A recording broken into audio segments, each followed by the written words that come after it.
Welcome back to maths class. हम कर रहे हैं concepts of mathematics class 3 by Eduraise India from Amit publication house. आज हम करेंगे हमारी बुक का chapter number 3 that is Roman numerals. So start करते हैं हमारा चैप्टर। सबसे पहले देखो, आपको पता होना चाहिए कि जो आप 0 to 9 काउंटिंग्स करते हो, जो हमारे पास 10 न्यूमरल्स है, वो हमारे इंटरनेशनल सिस्टम से है और उसको हम हिंदी और अरबिक नंबर्स भी बोलते हैं या फिर इंटरनेशनल नंबर्स भी बोलते हैं। लेकिन हमारे पास एक दूसरा सिस्टम भी होता है जिसको हम रोमन सिस्टम बोलते हैं। उसमें हम रोमन तरीके से अपनी काउंटिंग्स को लिखते हैं। तो रोमन नंबर्स का क्या है कि जो 1 to 3 हमारे नंबर्स हैं, उनके लिए कुछ आपके पास अल्फाबेट्स होंगे जो उनको रिप्रेजेंट करेंगे। जैसे कि 1 के लिए होगा I, 5 के लिए होगा V, 10 के लिए होगा X, 50 के लिए L, 100 के लिए C, 500 के लिए D और 1000 के लिए M। देन आप अपनी डेली लाइफ में बहुत जगह पे रोमन नंबर्स यूज करते हो। जैसे क्लॉक में आपके रोमन काउंटिंग लिखी होती है, बुक्स में आप चेक कर लेते हो, आपके स्कूल्स में आपको देखने को मिल जाएगा। अब आपको रोमन नंबर लिखने कैसे हैं, उनके कुछ रूल्स हमें देखने होंगे।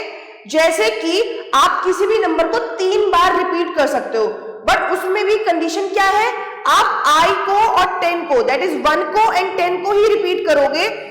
नंबर 5, नंबर 50 एंड 500 ये रिपीट नहीं होंगे। That is V, L and D, ये 3 अल्फाबेट्स रिपीट नहीं होंगे। रिपीट क्या होगा, 1, 10 एंड C for 100, तो वो C हमारा रिपीट हो जाएगा। हमारा सेकंड रूल क्या है कि अब किसी बड़े नंबर के अगर राइट साइड में कोई छोटा नंबर लिखा है, दैट मीन्स उसमें वो नंबर ऐड किया जाएगा। जैसे V के नेक्स्ट I लिखा था, तो V होता है 5 के लिए, I होता है 1 के लिए। तो आप इसको कैसे रीड करने वाले हो, ये आप ऐड करोगे, आंसर आया 6, दैट मीन्स वो 6 का सिंबल है। नेक्स्ट आपके पास देखो, ये 10 बड़ा होता है, 10 के आगे V लिखा है छोटा है, वो भी ऐड करो। V के आगे I लिखा है, वो उससे छोटा है, तो सब ऐड करो, that is 18। Okay, now rule number 3, अगर बड़े नंबर के लेफ्ट साइड कोई नंबर लिखा है तो वहां पे आप माइनस करने वाले हो। जैसे कि 5 - 1 दैट इज 4, 10 - 1 दैट इज 9। ठीक है, नाउ अब कुछ बातें यहां बताई गई हैं, जैसे कि numeral V is never subtracted. 5 को आप कभी सब्सट्रैक्ट नहीं करने वाले हो। ठीक है, it is never written on the left of X, तो आप कभी भी X की लेफ्ट साइड में 5 को लिखा हुआ नहीं देखोगे। I को आप कहां से सब्सट्रैक्ट कर सकते हो, V से और X से। आप C में से I माइनस नहीं करोगे। X आप किससे सब्सट्रैक्ट करोगे, L से और C से, और C सब्सट्रैक्ट होगा D से और M से। ये रूल्स हमें याद रख करके चलने हैं। Then we have exercise 3.1 and it says, सबसे पहले fill in the blanks आपने करने हैं। तो फर्स्ट फिलअप क्या कहता है, dash have no symbol for 0। किसके पास 0 का सिंबल नहीं है, Roman numbers. Okay, next, in Roman numerals symbol dash, dash and dash are never repeated. कौन से कभी रिपीट नहीं होते, V, D एंड L।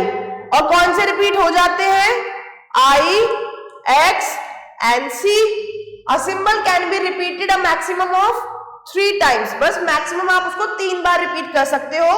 आपको हिंदी और अरबिक न्यूमरल्स लिखने हैं। चलो इनको रीड करते हैं। ये 10 है, 10 के आगे कुछ लिखा है, बट आप इसको कैसे पढ़ोगे, यहाँ पे लेफ्ट साइड में भी कुछ लिखा है, तो 10 - 1 9, और 10 में फिर आगे लिखा है तो ऐड करेंगे, दैट इज 19। ओके, एक और देखते हैं, 10 20 30 देन 35 36। एक और देखते हैं, 10 20 and 5 25, 10 5 15 and 3 18। और इस तरीके से आप सारे पार्ट्स करने वाले हो। इनका आपको रोमन नंबर लिख के बताना है। जैसे कि 50 के लिए क्या होता है, L। जैसे कि 21 कैसे लिखोगे, 2 times 10 and 1। ओके, बाकी पार्ट्स आप खुद ट्राई करोगे। And with this we have completed the lesson. Thanks for watching. Stay tuned for the next video.